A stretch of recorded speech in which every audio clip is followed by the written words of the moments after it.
We may conceive many things, but we do not believe every conception. Yet every belief we have involves some idea. Hence, the idea of an object is an essential part of the belief of it, but not the whole. So we inferred that effects will ensue from causes. In this way, our reasoning terminates in us making a conclusion regarding the effect's existence or quality. We conclude some matter of fact, and we noted before that the idea of an object's existence is not different from our conception of that object. So, whenever we conceive something as existing, we are not really adding anything to the idea or altering it in any way. Now, in order to understand how belief relates to concepts of existence, let's consider three cases. First, we think of God. Second, we think of God as existing. Third, we believe God to exist. Throughout these instances, our idea of God neither increases nor diminishes. So we saw that the conception of an object's existence neither adds to its idea nor alters it in any way. Now we see as well that believing in some object's existence also does not add to or alter its idea. Yet we know still there is a great difference between simply conceiving some object's existence and believing. But we just discovered that this difference cannot lie in the parts or composition of the idea we're conceiving. Hence, the difference must lie in the manner that we conceive it.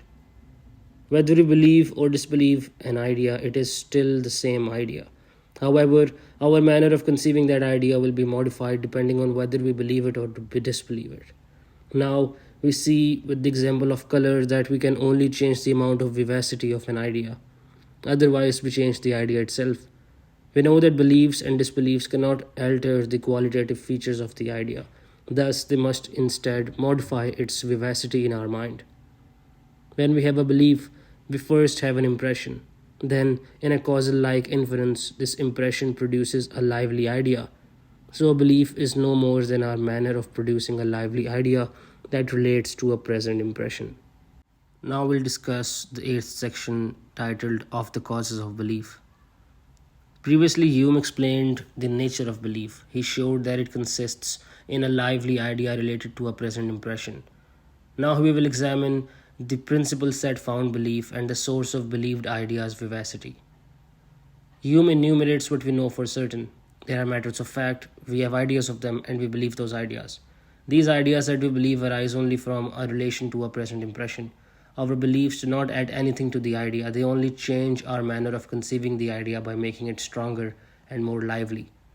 We also know that causes and effects are related by resemblance, contiguity, and constant connection. And we just saw in our experiments that the stronger the relation of resemblance or contiguity, the more vivid the impression and the greater our belief.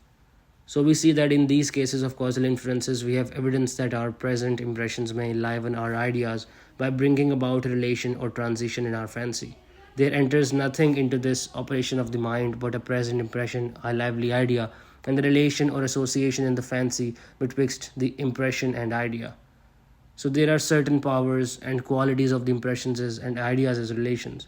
These relations are the causal ones. By means of them, impressions evoke ideas, but it is not by means of these same relations that impressions influence our beliefs. Rather, the impressions have some other qualities that produce our beliefs. Hume says that our associative tendencies result from past repetitions. They do not add anything new to our causal inferences, and we call them customs. Thus, all beliefs following from present impressions are derived from customs. Hume says that the difference between the believed and not believed ideas is only the intensity of their force and vivacity. And on the basis of this discovery, Hume concludes, thus, all probable reasoning is nothing but a species of a sensation.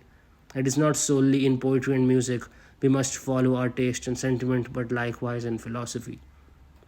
We assent to arguments when their ideas force themselves upon us with more vivacity. Our causal reasoning is no more than an extension of our sensation.